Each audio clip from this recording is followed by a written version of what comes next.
ओम शांति। ओम शांति। ओम शांति। आज 8 दिसंबर 2025 है। बाबा के महावाक्य हम सुनेंगे। उससे पहले एक वो टेक्निक जो कल बाबा ने खुद दी है। कल शाम की क्लास चल रही थी और शाम की क्लास 5:15 बजे शुरू होती है, 5:30 बजे ट्रैफिक कंट्रोल बजता है। तो उस समय हम सभी बाबा की याद में बैठ जाते हैं। जस्ट बाबा की याद में बैठे थे और उसी समय क्योंकि ट्रैफिक कंट्रोल चला तो एकदम से ही आया कि पूरे दिन में ऐसे तो 1 मिनट का मेडिटेशन बहुत बारी होता है, लेकिन वैसे लगभग 8 से 10 बारी ट्रैफिक कंट्रोल 3 मिनट का आता है। तो बुद्धि के अंदर आया कि अगर हमारे ये जो 8 बारी का ट्रैफिक कंट्रोल है, इसे कभी कभी हम मुरली के 8 पॉइंट के ऊपर अगर रख ले, जैसे बहुतों का ट्रैफिक कंट्रोल मिस हो जाता है, हमारा भी हो जाता है। कभी कभी ऐसा होता है कि ट्रैफिक कंट्रोल चल रहा होता है, सामने कोई होते हैं तो हम इसको बंद भी कर देते हैं, ऐसी भी परिस्थिति आती है। और कभी कभी वो अभी तक आदत में नहीं आता है तो फिर हम उसके ऊपर ज़्यादा ध्यान नहीं देते हैं, सीरियस नहीं होते हैं। लेकिन ये बहुत पुराने जमाने का बहुत पुरानी विधि है जो बाबा के सभी पुराने बच्चों ने धारण की है। तो हम नए हैं वो इसमें अलबेले हो जाते हैं। तो उसके लिए कल उसी योग के बीच में एकदम से संकल्प बहुत तेज बाबा ने दिया कि अगर ट्रैफिक कंट्रोल के ये जो 3-3 मिनट के योग हैं, इन्हें हम मुरली के 8 या 9 पॉइंट के ऊपर कर ले तो हर मिनट में हमारे पास लक्ष्य होगा कुछ करने का। ये मैं वो बता रही हूँ जो मैंने आज सुबह सोचा है। कल जो बाबा ने बताया वो ये था कि हमें पूरे दिन में लगभग 5 से 6 आत्माएं होती है जो ये कह करके जाते हैं कि दीदी योग करना। किसी का पेपर होता है तो वो कह के जाता है दीदी योग करना। किसी के घर में कोई बीमार है तो वो बोल करके जाते हैं दीदी योग करना। किसी के जीवन में बहुत बड़े सारे प्रॉब्लम्स चल रहे हैं तो वो भी कह के जाते हैं दीदी योग करना। तो बुद्धि में ये आया कि उन 8 आत्माओं को अगर मैं 8 ट्रैफिक कंट्रोल में सेट कर लो तो ऑटोमेटिक 3 मिनट उनके लिए साइलेंस में बाबा की शक्ति का दान हो सकता है। लेकिन सुबह सोचा कि आपको ये बताने से पहले ये बताऊं कि मुरली के 8 पॉइंट जो आपको अच्छे लगे, इसलिए आज बोर्ड नहीं रखा। मुरली के वो 8 महावाक्य जो मेरे जीवन में परिवर्तन लाएंगे, मेरे जीवन से जुड़े हुए हैं। जैसे कि सभी लोग बोलते हैं आज तो बाबा ने मेरे ही मन की बात कह दी, आज तो बाबा ने ये मेरे लिए ही बात बताई, ऐसा बोलते हैं ना आप सभी। तो वो बातें आज की मुरली में जो बाबा ने बस आपके लिए ही बताई है, वो 8 पॉइंट आपको नोट करने हैं शॉर्ट के अंदर। जैसे आज बाबा ने मुरली में क्रिसमस को याद किया है। बाबा ने कहा क्रिसमस पर सब लोग खुश होते हैं। बाबा ने कहा तुमको क्यों होना है खुश, तुम्हारा तो हर दिन ही क्रिसमस है, तो तुम्हारा तो हर दिन ही क्रिसमस का खुशी का दिन है। तो ये वाली पॉइंट हम ले सकते हैं और इस पॉइंट को सुबह 3:30 बजे वाले ट्रैफिक कंट्रोल में याद कर सकते हैं। कल का सुबह का ट्रैफिक कंट्रोल जो आएगा उस समय याद करना ये खुशी का पॉइंट। ऐसे कोई भी पॉइंट है वो आपको अपने आप से आज लिखने हैं। बस मैं आपको बता रही हूँ ट्रैफिक कंट्रोल का टाइम कौन कौन सा है। तो किस किस को मालूम है? जो करते हैं उनको मालूम है और हमारी पुरानी किताबों में भी ये टाइम दिया हुआ है। तो सबसे पहला अमृत वेला शुद्ध पवन है 3:30 बजे। पहला अमृत वेला बजेगा, पहला ट्रैफिक कंट्रोल बजेगा 3:30 बजे। शिव की याद रहेगी जब 4 बजे। ये ट्रैफिक कंट्रोल ऐप के जो गीत आते हैं, तो पहला है 3:30 बजे, दूसरा है 4 बजे, अगला है 5:45 बजे, जिस समय आप मुरली क्लास में आने के लिए, सेंटर पर जाने के लिए, पाठशाला में जाने के लिए तैयार होते हैं। तो पहला 3:30 बजे, दूसरा 4 बजे, तीसरा 5:45 बजे, अगला है 7 बजे, जिस समय आप यहीं होते हैं और कुछ हैं वो सेंटर पर जा रहे होते हैं। अगला है 10:30 बजे सुबह, फिर 12 बजे दिन में, फिर 5:30 बजे, ऐसे एक बारी 4 बजे भी आता है, लेकिन ऐप के अंदर 5:30 बजे है। आप दोनों लिखना चाहो दोनों लिख सकते हो। फिर एक है 7:30 बजे, जहां हमारा तन होगा वहां हमारा मन होगा, जहां हमारा धन होगा वहां हमारा मन होगा। और लास्ट आता है हमारा 9:30 बजे। तो ये मुझे लगता है लगभग 9 आपको लिखवा दिए हैं। आप इनको चाहो तो 10 भी कर सकते हो, शाम का 4 बजे का भी लिख सकते हो। तो अब जैसे आपने 9 या 10 जितने भी ट्रैफिक कंट्रोल के टाइम लिखे हैं, मुरली के ऐसे ही 9-10 पॉइंट आप निकाल लेना सुनते सुनते, है ना। और जिस जिस टाइम, जैसे अब 10:30 बजे ट्रैफिक कंट्रोल का टाइम हो जाएगा, कई कहते हैं हमारे मोबाइल में तो गीत बजता ही नहीं है। कोई जरूरी नहीं है, नहीं बजता तो कुछ 7 दिन के अभ्यास से साढ़े हमारे बॉडी क्लॉक होती है, ये शरीर खुद बताएगा कि 10:30 हो गए, ये काम करो। तो इसलिए उस समय आप वो पॉइंट याद कर लेना। तो अभी हम बाबा के महावाक्य सुनना स्टार्ट करेंगे और आप अपना साथ साथ में पॉइंट्स भी नोट करना जो केवल आपके लिए आए हैं। मीठे बच्चे, जब तक जीना है बाप को याद करना है, याद से ही आयु बढ़ेगी। पढ़ाई का तंत्र, पढ़ाई का सार ही है याद। हर एक टाइम के आगे जो पॉइंट आपको अच्छी लग रही है वो लिखते जाना, कितने बजे कौन सी पॉइंट का अभ्यास करना। प्रश्न है, तुम बच्चों का अतीन्द्रिय सुख गाया हुआ है क्यों? तुम बच्चों का अतीन्द्रिय सुख गाया हुआ है क्यों? उत्तर, क्योंकि तुम सदा ही बाबा की याद में खुशियां मनाते हो।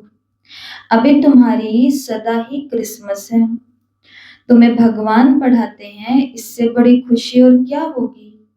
ये रोज की खुशी है, इसलिए तुम्हारा ही अतीन्द्रिय सुख गाया हुआ है। गीत, नयनहीन को राह दिखाओ प्रभु। ओम शांति, ओम शांति। ज्ञान का तीसरा नेत्र देने वाला रूहानी बाप रूहानी बच्चों को समझाते हैं। ज्ञान का तीसरा नेत्र सिवाय बाप के कोई दे न सके। तो अभी बच्चों को ज्ञान का तीसरा नेत्र मिला है। अभी बाप ने समझाया है कि भक्ति मार्ग है ही अंधियारा मार्ग, जैसे रात में सोचना नहीं होता तो मनुष्य धक्के खाते हैं, गाया भी जाता है ब्रह्मा की रात ब्रह्मा का दिन। सत्युग में ये नहीं कहेंगे कि हमको राह बताओ, क्योंकि अभी तुमको राह मिल रही है। बाप आकर के मुक्ति धाम और जीवन मुक्ति धाम की राह बता रहे हैं। अभी तुम पुरुषार्थ कर रहे हो, अभी जानते हो कि बाकी थोड़ा समय है, दुनिया तो बदलने वाली है। ये तो गीत भी बने हुए हैं, दुनिया बदलने वाली है, परंतु मनुष्य बेचारे जानते नहीं कि दुनिया कब बदलनी है, कैसे बदलनी है, कौन बदलाते हैं, कब, कैसे और कौन। दुनिया बदलेगी, लेकिन कब बदलेगी? जब पुरानी दुनिया का अंत और नई दुनिया के प्रारंभ का समय होगा। और वो कौन सा होगा टाइम? पुरुषोत्तम संगम युग। तो कब बदलेगी? संगम पर बदलेगी। कैसे बदलेगी? भगवान पढ़ाते हैं सहज ज्ञान सहज राजयोग की पढ़ाई से। सहज ज्ञान सहज राजयोग की पढ़ाई से। और कौन बदलाते हैं इस दुनिया को? सर्वशक्तिवान परम पिता परमात्मा स्वयं, प्रजापिता ब्रह्मा और ब्राह्मणों की मदद से ये सृष्टि बदलती है। तुमको तीसरा नेत्र, क्योंकि उनको तीसरा नेत्र तो ज्ञान का नहीं है। अभी तुम बच्चों को ये तीसरा नेत्र मिला है, जिससे तुम इस सृष्टि चक्र के आदि मध्यांत को जान गए हो। और यही तुम्हारी बुद्धि में ज्ञान की सक्रीन है। जैसे थोड़ी सी सक्रीन बहुत मीठी होती है, वैसे ये ज्ञान के 2 अक्षर मन मना भव, यही सबसे मीठी चीज है। बस बाबा को याद करो। बाप आते हैं और आकर के रास्ता बताते हैं। कहाँ का रास्ता बताते? शांति धाम और सुख धाम का। तो बच्चों को खुशी होती है, दुनिया नहीं जानती कि खुशियां कब मनाई। खुशियां तो नई दुनिया में मनाई जाएंगी ना। ये तो बिल्कुल कॉमन बात है कि पुरानी दुनिया में खुशियां कहाँ से आई। पुरानी दुनिया में तो मनुष्य त्राही त्राही कर रहे हैं क्योंकि तमो प्रधान है। तमो प्रधान दुनिया में खुशियां कहाँ से आई। खुशी है भी यहाँ पर तो कितनी घड़ी की, मात्र एक दिन की, या ज्यादा से ज्यादा एक सप्ताह की, या ज्यादा से ज्यादा एक महीना, एक साल की। उसके बाद में धीरे धीरे धीरे क्या होने लगती है, खुशियां खुशियां कम होने लगती है। केवल मात्र खुशियां कम नहीं होती, जिस चीज के कारण हमें खुशी मिली है, एक वो समय भी आता है कि हम उस चीज को कोसने लगते हैं।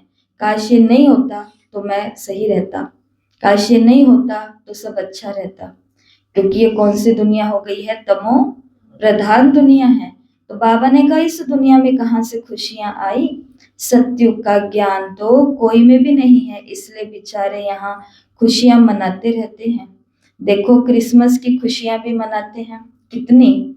बाबा तो पूछते हैं कि अगर खुशियों की बात पूछनी हो तो किससे पूछो। खुशियों की बात पूछनी हो तो किससे पूछनी हो, गोपी वल्लभ के गोप गोपियों से पूछनी हो, मेरे बच्चों से पूछो। तो असली खुशी में अभी कौन है, हम हैं।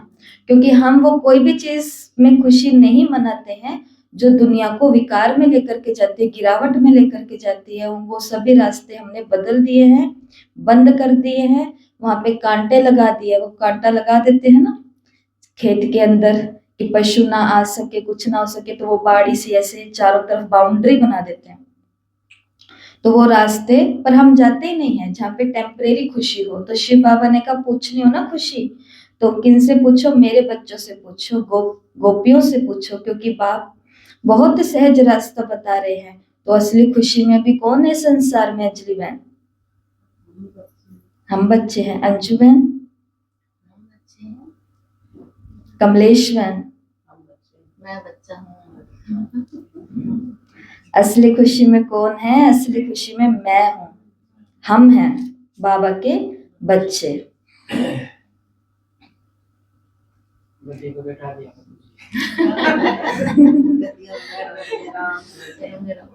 लक्ष्य पूरा हो गया। मेरे को ये लक्ष्य था कि मुझे कंप्लीट करना है ये, और फाइनली आज आप बैठे हो सुख से, तो अच्छा लग रहा है। कल गद्दी की बात बताई थी।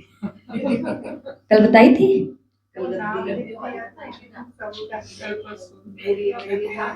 हाँ, अपने को नाम वाला काम नहीं करना। अपने तभी पूर्व तैयारी करवा दी थी ना, पहले ही उदाहरण इतना तकड़ा दे दिया था।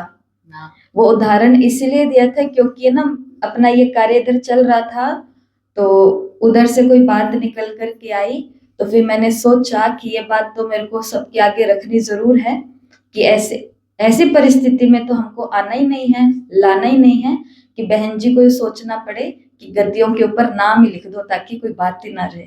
नहीं नहीं नहीं, नहीं ऐसा नहीं है। तो बिल्कुल बिल्कुल पकड़ ली बात, किस लिए गद्दियों की बात हुई थी। तो शिव बाबा ने क्या कहा कि असली खुशी पूछनी हो तो मेरे बच्चों से पूछो। ग्रस्त व्यवहार में रहते हुए, अपने धंधा धोरी का कर्तव्य करते हुए कमल फूल के समान रहो और मुझे याद करो। बस इसी से ही खुशी मिलेगी, और किसी भी चीज से अपन को खुशी दुनिया में नहीं मिल सकती। जैसे आशिक माशुक होते हैं, वो भी धंधा धूरी करते, एक दो को याद करते हैं, उनको साक्षात्कार भी होते हैं। जैसे लैला, मजनू, हीर, रांझा। बाबा ने कहा वो विकार के लिए एक दो के आशिक नहीं होते, उनका प्यार गाया हुआ है, उसमें एक दो के आशिक होते हैं। लेकिन यहाँ वो बात नहीं है, यहाँ तो तुम जन्म जन्मांतर उस माशुक के आशिक ही रहे हो। वो माशुक तुम्हारा आशिक नहीं है। तुम उनको बुलाते हो यहाँ आने के लिए, हे भगवान नयनहीन को राह दिखाओ। तुमने आधा कल्प बुलाया है, जब दुख ज्यादा होता है तो जास्ती बुलाते हो। जास्ती दुख में जास्ती सिमरन करने वाले भी होते हैं, देखो अभी कितने याद करने वाले ढेर के ढेर हैं। गाया हुआ है ना, दुख में सिमरन सब करे, सुख में करे ना कोई। जितना देरी होती जाती है उतना तमो प्रधान ज्यादा होते जाते हैं। तो तुम चढ़ रहे हो और वो तो और ही उतर रहे हैं, क्योंकि जब तक विनाश हो तब तक तमो प्रधानता वृद्धि को पाती रहेगी। इसलिए हम बाबा के बच्चे ऐसा नहीं बोल सकते कि ये इतना पाप दुनिया में क्यों बढ़ रहा है, क्योंकि जब तक दुनिया नहीं बदलेगी, जब तक विनाश नहीं होगा, तब तक पाप का घड़ा भरेगा भरेगा भरेगा, क्योंकि वो भरेगा तभी वो फूटेगा। इसलिए पहले भरना तो जरूरी है ना। तो सब क्राइम है वो कम नहीं होंगे, बढ़ेंगे। दिन प्रतिदिन माया भी तमो प्रधान वृद्धि को पाती जाती है। इस समय बाप भी सर्वशक्तिमान है, तो माया भी सर्वशक्तिमान है। इस समय वो भी जबरदस्त है। तुम बच्चे इस समय ब्रह्मा मुख वंशावली ब्राह्मण कुल भूषण हो। तुम्हारा सर्वोत्तम कुल इसको कहा जाता है ऊंच ते ऊंच कुल। इस समय तुम्हारा ये जीवन अमूल्य है, इसलिए इस जीवन की संभाल भी करनी है। किसकी संभाल करनी है?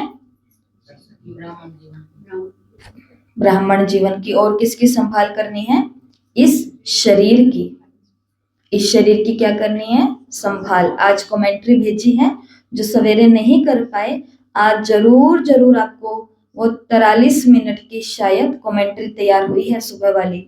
उसमें परम धाम में आत्मा का जो ऑपरेशन हुआ है, कैसे बाबा ने चीरा लगाया, कैसे अंदर के 63 जन्मों के ब्लॉकेज खुले हैं, कैसे अंदर में लेजर किरणें जाकर के अंदर के जो बुरे जीव हैं उनका खात्मा हुआ है। ये सब सुबह अमृत वेले हुआ है। टेलीग्राम के ग्रुप में भी भेज दिया, व्हाट्सएप के ग्रुप में भी भेज दिया है, जो अमृत वेले का नया ग्रुप बना है। तो आज वाला योग अगर आप करेंगे तो आपको ये बात बाबा की बहुत अच्छे से याद रहेगी कि हमको इस अमूल्य जीवन की, मतलब इस शरीर की संभाल करनी है, क्योंकि 5 विकारों के कारण शरीर की आयु भी कम होती जाती है ना। तो बाबा कहते हैं इस समय 5 विकारों को छोड़कर योग में रहो तो आयु बढ़ती रहेगी। आयु बढ़ते बढ़ते भविष्य में तुम्हारी आयु 150 वर्ष की हो जाएगी, अभी नहीं। इसलिए बाप कहते हैं कि इस शरीर की भी तुम्हें बहुत संभाल रखनी है, नहीं तो कहते हैं ये शरीर काम का ही नहीं है, मिट्टी का पुतला है। अभी तो तुम बच्चों को समझ मिली है ना, जब तक जीना है बाप को याद करना है। और अगर शरीर अच्छा नहीं होगा तो कैसे हम याद करेंगे? क्योंकि याद करने के लिए अंदर में उमंग चाहिए, उत्साह चाहिए, नवीनता चाहिए। वो हमको ज्ञान से और सेवाओं से मिलती है तब। तो बाबा ने कहा आत्मा बाबा को याद करती है, क्यों? वर्षे के लिए। बाप कहते हैं तुम अपने को आत्मा समझकर बाप को याद करो, दैवी गुण धारण करो, तो तुम फिर ऐसे बन जाएंगे। तो बच्चों को पढ़ाई अच्छी तरह से पढ़नी चाहिए। पढ़ाई में सुस्ती आदि नहीं होनी चाहिए। थोड़ी थोड़ी, नहीं। कभी कभी पढ़ाई में सुस्ती आदि नहीं करनी चाहिए, नहीं तो नापास हो जाएंगे, बहुत कम पद पालेंगे। पढ़ाई में भी मुख्य बात ये है, जिसको तंत्र कहा जाता है, कि बाप को याद करो। जब प्रदर्शनी में या सेंटर पर कोई भी आते हैं तो उनको पहले पहले ये समझाओ कि बाबा को याद करो, क्योंकि वो ऊंचते ऊंचे है, तो ऊंचे ते ऊंचे को याद करना चाहिए, उनसे कम को थोड़े ही याद करना चाहिए। कहते हैं ऊंचे ते ऊंचा भगवान, भगवान ही है नई दुनिया की स्थापना करने वाला। देखो बाप भी कहते हैं नई दुनिया की स्थापना मैं करता हूँ, इसलिए तुम मुझे याद करो तो तुम्हारे पाप कट जाएंगे। तो ये पक्का याद कर लो, क्योंकि बाप पतित पावन है ना। वो यही कहते हैं कि जब तक मुझे पतित पावन कहते हो, जब तुम मुझे पतित पावन कहते हो तो तुम तमो प्रधान हो, बहुत पतित हो, अभी तुम पावन बनो। बाप आकर के बच्चों को समझाते हैं कि तुम्हारे अभी सुख के दिन आने वाले हैं, रास्ते में ही हैं, दिख रहे हैं, बहुत सुख के दिन। बाबा ने कहा अभी तुम्हारे सुख के दिन आने वाले हैं, दुख के दिन पूरे हुए हैं, पुकारते भी हैं हे दुख हरता सुख करता। तो जानते हो ना कि बरोबर सत्युग में सब सुखी ही सुखी हैं। तो बाप बच्चों को कहते हैं कि सभी सुख धाम और शांति धाम को याद करते रहो। जैसे ये पॉइंट अब तीसरी बारी आ गई है, इसका मतलब ये आज की विशेष पॉइंट है। विशेष पॉइंट क्यों है? क्योंकि आज का गीत इसी पर चला है, नयनहीन को राह दिखाओ प्रभु। तो बाबा से बच्चे रास्ता मांग रहे हैं। तो बाबा हम सभी को कौन सा रास्ता दे रहे हैं कि ये रास्ता जाता है सुख धाम और शांति धाम को। तो ये पॉइंट बार बार रिपीट हो रही है, इसका मतलब ये आज की एक खास पॉइंट है। तो इसे आप अपनी कॉपी में लिख चुके हो, और नहीं लिखी है तो जरूर लिखना। इतने सारे ट्रैफिक कंट्रोल में से एक ट्रैफिक कंट्रोल में केवल इन 2 रास्तों को देखना कि मेरी यात्रा कलयुग की नहीं है, इसलिए मुझे कलयुगी कामों में इंटरेस्ट नहीं रखना। करने पड़ रहे हैं, उसको भी कमल पुष्प के समान न्यारे प्यारे होकर के करना है। पॉइंट मुक्तिधाम, जीवन मुक्तिधाम, और ये दुनिया बदल रही है। दुनिया बदल रही है, ठीक है, ये पॉइंट लिखा है ना। शांतिधाम से सुखधाम जा रहे हैं और दुनिया बदल रही है। और दुनिया बदल रही है, लिखा है ये पॉइंट, क्योंकि ये बारी बारी से रिपीट हो रहा है। ये संगम युग है, खिवैया तुमको पार ले जाते हैं। बाकी इसमें कोई खिवैया या नैया की वैसे बात नहीं है, ये तो महिमा कर देते हैं कि नैया नैया को पार लगाओ। अब एक की नैया तो पार नहीं लगनी है ना। देखो कितनी सुंदर बाबा ने एक बात बताई है कि नैया तो पार लगेगी, लेकिन ऐसा नहीं कि जो बोलेगा हे प्रभु बाबा मेरी नैया को पार लगाओ केवल उसी की लगेगी। नैया उनकी भी पार लगेगी जिनको पता ही नहीं है कि पार लगना भी है, जिन्होंने सोचा है कि ये दुनिया तो अभी बहुत अनेकों अनेकों अनेकों वर्ष चलने वाली है, या जो ये सोचते भी नहीं कि चलने वाली है कि नहीं चलने वाली, वो इतना क्यों सोचेंगे? क्योंकि उन्होंने आगे की अनेक पीढ़ियों तक के लिए बहुत कुछ करने की कोशिश करके रखी है, और उसके लिए उन्होंने बहुत कुछ अपनी बुद्धि चलाई है, लगाई है, और ऐसी ना जाने कितनी दुनियाओं को वो ढूंढने में लगे हुए हैं। तो वो ये नहीं सोच सकते कि हमें पार भी जाना है, लेकिन भगवान उनको भी पार लेकर के जाएंगे। तो बाबा ने कहा ऐसा नहीं कि नैया एक की ही पार लगनी है, सारी दुनिया की नैया को पार लगाना है। ये सारी दुनिया जैसे कि एक बहुत बड़ा जहाज है, इनको पार लगाते हैं। तो तुम बच्चों को तो बहुत खुशी मनानी चाहिए, क्योंकि तुम्हारे लिए तो सदैव खुशी है, सदैव क्रिसमस है। आने वाली है क्रिसमस, बस मधुबन से आएंगे, 2-3 दिन रिलैक्स होंगे, इतने में सेंटा आ जाएगा हमारे बीच में।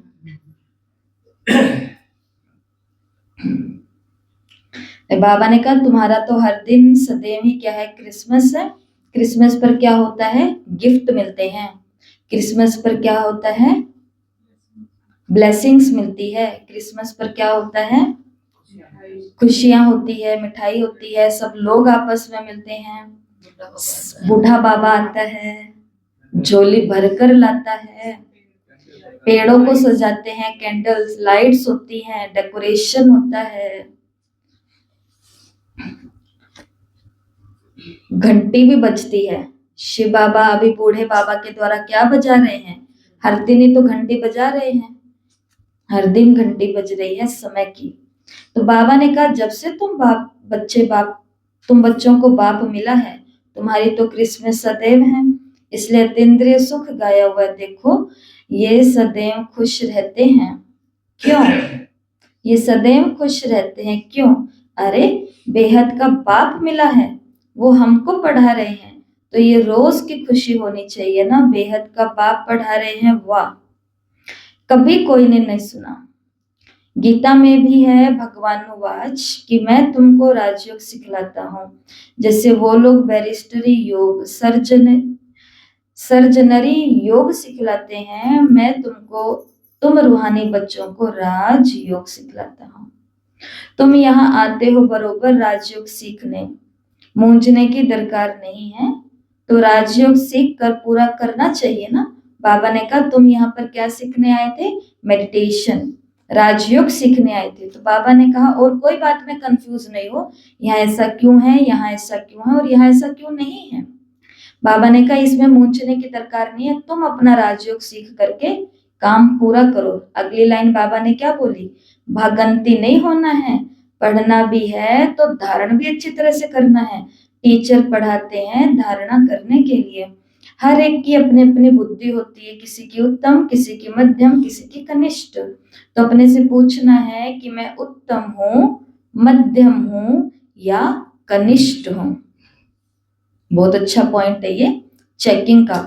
अगर आप चाहो तो इस पॉइंट को रात को 9:30 बजे लिख सकते हो, क्योंकि रात को सोते समय थोड़ा बाबा को गोता मिल देना होता है और अपने पूरे दिन का खाता भी देखना पड़ता है। अपने आप से पूछना चाहिए मैं उत्तम हूँ, मध्यम हूँ या कनिष्ठ हूँ, है ना। तो रात को सोते समय आप अपने आप से पूछ सकते हैं कि आज का मेरा पूरा दिन का जो पुरुषार्थ रहा वो एक उत्तम ब्राह्मण की तरह रहा, मध्यम या फिर कनिष्ठ। अपने आप को आपे ही परखना चाहिए कि मैं से ऊंचे से ऊंचा इम्तिहान पास करके ऊंच पद पाने के लायक हूँ। मैं सर्विस करता हूँ। बाप कहते हैं बच्चे सर्विसेबल बनो, बाबा को फॉलो करो, क्योंकि मैं भी तो सर्विस करने आता हूँ ना। आया ही हूँ सर्विस करने के लिए और रोज रोज सर्विस करता हूँ, क्योंकि रथ भी तो लिया है ना। रथ भी मजबूत अच्छा है और सर्विस तो इनकी सदैव है। बाप दादा तो इनके रथ में सदैव है, भले इनका शरीर बीमार पड़ जाए, मैं तो बैठा हूं ना। तो मैं इनके अंदर बैठ करके लिखता भी हूँ। अगर ये मुख से नहीं बोल सके तो मैं लिख देता हूँ, मुरली मिस नहीं होती। जब तक बैठ सके लिख सके तो मैं मुरली बजाता हूँ, बच्चों को लिख करके भेज देता हूँ, क्योंकि मैं सर्विसेबल हूं ना। तो बाबा हमको क्या सिखा रहे हैं कि हमको भी ऐसा नहीं कि जब सेवा का बोला जाए तो ही हम सेवा करें, जब सेवा का मौका मिले तो ही हम सेवा करें, जब मधु बन जाए तो ही हम सेवा करें। नहीं, सेवा का लंगर भी हर दिन चलता रहना चाहिए और सेवाओं को तो ढूंढना पड़ता है, निकालनी पड़ती है, खोजनी पड़ती है, करनी पड़ती है। तो बाप आकर के समझाते हैं कि तुम अपने को आत्मा समझ करके निश्चय बुद्धि होकर के सर्विस में लग जाओ। बाप की service, on God fatherly service. जैसे वो लिखते हैं ऑन हिज मैजेस्ट्री सर्विस, तो तुम क्या कहेंगे? ये मैजेस्ट्री से भी ऊंची सर्विस है, क्योंकि ये महाराजा बनाते हैं। ये भी तुम समझ सकते हो कि बरोबर हम वर्ल्ड का मालिक बनते हैं। तुम बच्चों में जो अच्छी रीति पुरुषार्थ करते हैं उनको महावीर कहा जाता है। तो ये जांच करनी है कि कौन महावीर है जो बाबा की डायरेक्शन पर चलते हैं। क्या बात, पहली बात तो बाबा ने कही अपने आप को आपे ही परखना है कि मैं उत्तम मध्यम कनिष्ठ क्या हूँ। आज बाबा ने दूसरे को देखने के लिए भी बोला, क्योंकि बाबा को पता है हम दूसरे को देखते हैं, लेकिन दूसरे में अपन क्या देख लेते हैं, वो कहाँ फेल हो रहे हैं, कौन कौन बकरियां हैं, बकरियों को देखने लग जाते हैं। समझ रहे हो? कल कन्याओं की मुरली जो चली है कि तुम शेरनियों को देखोगे तो शेरनी बनोगे, बकरियों को देखोगे तो क्या बन जाओगे। और बकरी क्या करती है? सिर्फ मैं नहीं करती, और भी बहुत कुछ है बकरी के अंदर। बकरी डर जाती है, जल्दी से डर जाती है। तो बाबा ने कैसे डरपोक नहीं बनना, थोड़ी सी प्रॉब्लम आई और डर गए, नहीं, शेरनी बनना है। शेरनी क्या करती है?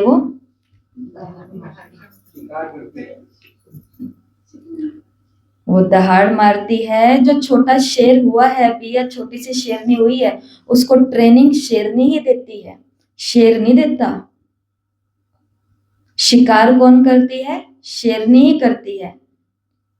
ऐसी बहुत सारी बातें हैं। इसलिए आज बाबा ने मुरली में एक और डायरेक्शन दिया, और बाबा ने कौन सा डायरेक्शन दिया है कि उसकी भी जांच करो, जिसको आप ये समझते हो कि ये बहुत अच्छा पुरुषार्थ करते हैं, ये महावीर हैं, तो शायद उनका वो वाला गुण भी मेरे अंदर आए और वो कमियां देखना बंद हो जाए।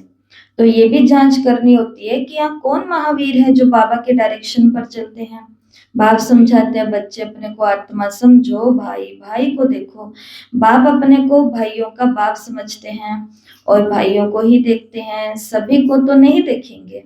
ये तो ज्ञान है कि शरीर बिगड़ तो कोई सुन न सके, बोल न सके। तो तुम जानते हो कि मैं भी यहाँ शरीर में आया हूँ, मैंने ये शरीर लोन लिया है। शरीर तो सबको है, शरीर के साथ ही आत्मा यहाँ पढ़ रही है। तो अभी आत्माओं को समझना चाहिए कि बाबा हमको पढ़ा रहे हैं। बाबा की बैठक कहाँ है? शिव ऑलमाइटी शिव बाबा कहाँ बैठे हैं? परम धाम में बैठ के पढ़ा रहे हैं ना। तो बाबा की बैठक कहाँ है? अकाल तख्त पर। बाबा ने समझाया है कि हर एक आत्मा अकाल मूर्त है, वो कभी विनाश नहीं होती, कभी भी जलती, कटती, डूबती नहीं है, छोटी बड़ी नहीं होती है। शरीर छोटा बड़ा होता है तो दुनिया में जो भी मनुष्य मात्र हैं, उनको जो आत्माएं हैं, उनका तखत ये भ्रिकुटी है। शरीर भिन्न भिन्न है, किसी का काल तख्त पुरुष का है, किसी का स्त्री का, किसका बच्चे का। तो जब भी किसी से बात करो तो ये समझो कि हम आत्मा है, अपने भाई से बात करते हैं। अच्छा पॉइंट है मुरली का, ये प्रैक्टिस का है कि जब भी किसी से बात करो तो यही समझो कि हम आत्मा हैं, अपने भाई से बात करते हैं। इस पॉइंट को अगर आप लिखना चाहो तो इस पॉइंट को प्रैक्टिस के अभ्यास के इस पॉइंट को आप दिनचर्या के उस हिस्से में लिखना जहां पर आप सबसे मिलते हो। जैसे शाम का 7:30 का जो योग होता है, उसके उस योग के अंदर आप ये कर सकते हो, क्योंकि उस योग से उठने के बाद हम फिर से सब लोगों से मिलते हैं, घर परिवार से। वो अपने पूरे दिन की जो हेडेक है, तनाव है, बातें हैं, कुछ सामान हमने मंगाए हैं उन्होंने नहीं लाए हैं, कुछ चीजें हमने कही वो आज भी पूरी नहीं हुई, कुछ बिल भरने थे वो आज भी बकाया रह गए।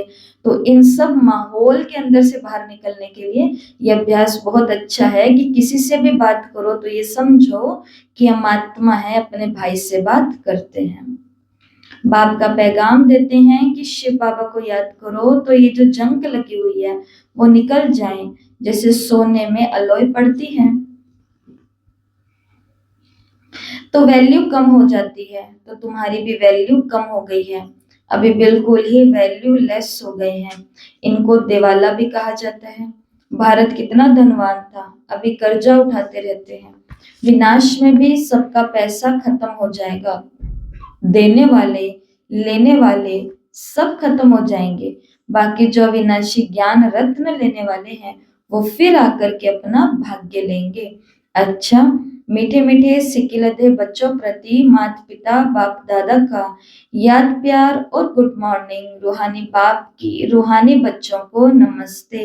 हम रूहानी बच्चों की रूहानी माता पिता बाप दादा को याद प्यार नमस्ते, गुड मॉर्निंग, ओम शांति, शुक्रिया बाबा, शुक्रिया, वाह बाबा वाह। धारणा के लिए मुख्य सार। पहला, बाप को फॉलो कर, बाबा के समान सर्विसेबल बनना है। अपने को आपे ही परखना है कि मैं ऊंच से ऊंच इम्तिहान पास करके ऊंच पद पाने के लायक हूं। दूसरा, बाबा के डायरेक्शन पर चलकर महावीर बनना है। जैसे बाबा आत्माओं को देखते हैं, आत्माओं को पढ़ाते हैं, ऐसे आत्मा भाई भाई को देखकर बात करनी है। आज प्यारे बाबा ने हम सभी को वरदान दिया, श्रेष्ठता के आधार पर समीपता द्वारा, श्रेष्ठता के आधार पर समीपता द्वारा कल्प की श्रेष्ठ प्रालब्ध बनाने वाले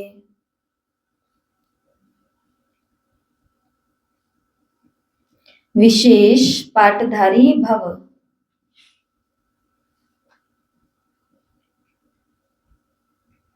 इस मर्जीवा जीवन में श्रेष्ठता का आधार 2 बातें हैं। इस मर्जीवा जीवन कौन सा? ये बीके लाइफ, ये ब्राह्मण जीवन। इसमें श्रेष्ठता का आधार के लिए, फाउंडेशन के लिए 2 बातें हैं। बहुत सुंदर 2 बातें बाबा ने बताई है। अगर ये दोनों बातें मेरे समर्जीवा जीवन में है तो ये जीवन श्रेष्ठ है, नहीं तो केवल साड़ी पहनने से, केवल बैच लगाने से और केवल संदली पर बैठ करके मुरली सुनाने से ये जीवन श्रेष्ठ नहीं कहलाएगा। और वो 2 बातें कौन सी हैं? सदा परोपकारी रहना, उपकार चलता रहे। और दूसरा बाल ब्रह्मचारी रहना। जो बच्चे इन दोनों बातों में आदि से अंत तक अखंड रहे हैं, किसी भी प्रकार की पवित्रता अर्थात स्वच्छता बार बार खंडित नहीं हुई है, तथा विश्व के प्रति और ब्राह्मण परिवार के प्रति जो सदा उपकारी है, ऐसे विशेष पाठधारी बाप दादा के सदा समीप रहते हैं और उनकी प्रारब्ध सारे कल्प में श्रेष्ठ बन जाती है। सारे कल्प में उनकी प्रारब्ध क्या बन जाती है? श्रेष्ठ। सारा कल्प, यहाँ 21 जन्मों की बात नहीं हो रही है, लास्ट का 84वां जन्म भी संसार उनको देखेगा तो कहेगा कितना श्रेष्ठ जीवन है इनका। तो ये जीवन उन्होंने कब कमाया? आज से 5000 साल पहले उसी संगम पर उन्होंने ये जीवन कमाया। कैसे कमाई ये श्रेष्ठ जीवन? उपकारी बन करके और बाल ब्रह्मचारी बन करके। उनकी पवित्रता और स्वच्छता कभी खंडित नहीं हुई कि फिर से उसको जोड़ना पड़े, फिर से सेटल करना पड़े, बाबा से माफी मांगनी पड़े, आगे से नहीं करूंगा कहना पड़े। और दूसरा उपकार उनका सदा चलता रहा। संसार ने उनके लिए कुछ भी सोचा होगा, क्योंकि वो सोचेगा, वो बिना सोचे नहीं रह सकता। बहुत आलोचनाएं भी की होंगी, बहुत गलानी भी की होगी, बहुत डिसरिगार्ड भी किया होगा, लेकिन फिर भी उनका विश्व के प्रति और ब्राह्मण परिवार के प्रति सदा उपकारी पाठ रहा होगा। और इसके बदौलत उनको बाप दादा से क्या मिल गई? पूरे कल्प में श्रेष्ठ बनने की प्रारब्ध मिल गई। इसे बोलते हैं दूरांदेशी होना। हम कहाँ अटक जाते हैं? छोटी छोटी बातों में, और ये सोच नहीं पाते कि यहाँ पर पूरे कल्प की बाजी हो रही है। इतनी छोटी सी बात में हम, बाबा ने मुरली में बोला, छोटी सी बात में हम फेल हो जाते हैं। छोटी सी बात में हम ये भूल जाते हैं कि मैं यहाँ राजयोग सीखने के लिए आया था, मैं यहाँ और कुछ भी करने के लिए नहीं आया था। और लेकिन कुछ आत्माएं होती हैं चालाक, अच्छी वाली, कुछ आत्माएं चालाक होती हैं, क्योंकि चतुर सुजान की संतानों को चालाक भी होना चाहिए। तो वो चतुराई ये इस बात की रखती है, भोलेपन में भी वो चतुर होती हैं। किस बात की चालाकी रखते हैं? कि मुझे मेरे 84 जन्मों को श्रेष्ठ बनाना है। एक दिन ये सब खत्म हो जाएंगे, लेकिन बस मैं और मेरा भाग्य रह जाएगा। ये हम कल ही सोच रहे थे, और देखो आज मुरली में बाबा ने सटीक ये बात कही है। मुरली खत्म होने के ऊपर की पहली लाइन, देने वाले लेने वाले सब खत्म हो जाएंगे। ये जो तुमसे ले रही है ये भी खत्म हो जाएगी, ये जो तुम्हें दे रहे हैं ये भी खत्म हो जाएंगे। बाकी बच जाएगा अविनाशी ज्ञान रत्न लेने वाले और उनका भाग्य। कितना कर्मों की गुह्य गति है। इसके लिए ना इधर देखा ना उधर देखना, अपने जीवन का क्या रखना कि मेरी स्वच्छता खंडित नहीं होनी चाहिए, मेरी पवित्रता खंडित नहीं होनी चाहिए। और उसके लिए मैंने आपको एक नहीं 10 बारी ये बात बताई है अनुभव के आधार पर। संग हमने इस जीवन में किसी का भी संग ऐसा नहीं किया ही नहीं। जहां पर पहले से खतरा दिख रहा है, वो सभी रास्तों को अपन को क्या करना पड़ेगा? बंद करना पड़ेगा, क्योंकि अंत समय में मैं और मेरा भाग्य रहेगा, नथिंग और कुछ भी नहीं रहेगा। और भाग्य भी मेरे को पूरा 21 जन्म का नहीं चाहिए। मेरे को बाबा से, देखो भगवान आया और उसे 21 जन्म का भाग्य लिया, बाकी 63 का हमने लिया ही नहीं, तो क्या हुआ? इसके लिए लेना है तो पूरा कितने का लेना है? 84। फिर होएगा 80 4 84 घंटे वाली माता तेरी सदा ही जय। तो तब बाबा ने कहा वो श्रेष्ठ आत्माएं कहलाती हैं। तो अपन को क्या करना है? सदा परोपकारी रहना है और सदा बाल ब्रह्मचारी बन करके रहना है। ठीक है ना? स्लोगन है, 3 दिन से एक ही प्रकार के स्लोगन चल रहे हैं, संकल्प और व्यर्थ, संकल्प और व्यर्थ। आज भी यही है, संकल्प व्यर्थ है तो दूसरे सब खजाने भी व्यर्थ हो जाते हैं। देखो, अगर संकल्प भी व्यर्थ चल रहे हैं तो मेरे को कितना भी अच्छा ज्ञान सुनाना आए, मैं नहीं सुना पाऊंगी, क्योंकि मैं व्यर्थ में अपना टाइम खराब कर रही हूँ। मेरे पास धन भी बहुत है, लेकिन मेरे संकल्प भी फालतू चलते हैं तो मैं उस धन को भी काम में नहीं लगा पाऊंगी। मेरे पास धन है तो भी व्यर्थ संकल्प चलते हैं, तो उस तन को भी नहीं लगा पाऊंगी। बाबा ने कहा संकल्प व्यर्थ है तो दूसरे सभी खजाने भी व्यर्थ हो जाते हैं, और जिसके केवल संकल्प श्रेष्ठ है उसके सब खजाने सफल हो जाते हैं, है ना। और आज के अव्यक्त इशारे हैं, अब संपन्नता व कर्मातीत बनने की धुन लगाओ। कर्मातीत स्थिति का अनुभव करने के लिए ज्ञान सुनने सुनाने के साथ अब ब्रह्मा बाप समान न्यारे अशरीरी बनने के अभ्यास पर विशेष अटेंशन दो।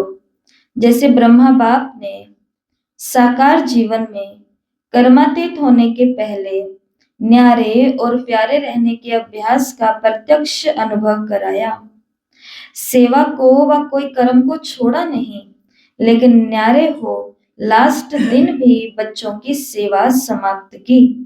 ऐसा फॉलो फादर करो। तो कर्म नहीं छोड़ने, सेवा नहीं छोड़नी, लेकिन उन कर्म और उन सेवाओं में क्या रहना है, न्यारा प्यारा रहना है, न्यारा प्यारा रहना है। तो हम भी ब्रह्मा बाप के समान कर्मातीत और फिर संपन्न बन जाएंगे। तो मुझे लगता है आपने 9 या 10 पॉइंट लिख लिए होंगे हर ट्रैफिक कंट्रोल के लिए। लिख लिए? लिख लिए?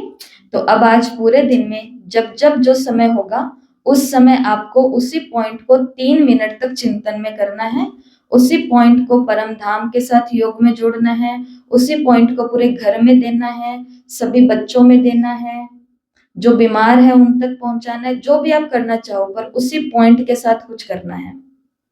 फिर कल आप अपना अनुभव सुनाना कि ट्रैफिक कंट्रोल हुआ या नहीं हुआ। इससे एक चीज तो बहुत अच्छी हो जाएगी, अगर 7-8 दिन ये काम किसी ने कर लिया, एक चीज ये अच्छी हो जाएगी कि ट्रैफिक कंट्रोल के हम आदी हो जाएंगे, हमें आदत पड़ जाएगी कि हमें 3 मिनट के लिए योग करना है, वो अपने आप होगा धीरे धीरे। ठीक है, ओम शांति। अच्छा जी, आज का स्वमान जिसे कम से कम 21 बारी सभी लिखेंगे। मैं सदा परोपकारी बाल ब्रह्मचारी हूं। मैं सदा परोपकारी बाल ब्रह्मचारी हूं। मैं सदा परोपकारी बाल ब्रह्मचारी हूं। कम से कम 21 बार सभी को अपनी नोटबुक में लिखना है। ओम शांति। ओम शांति।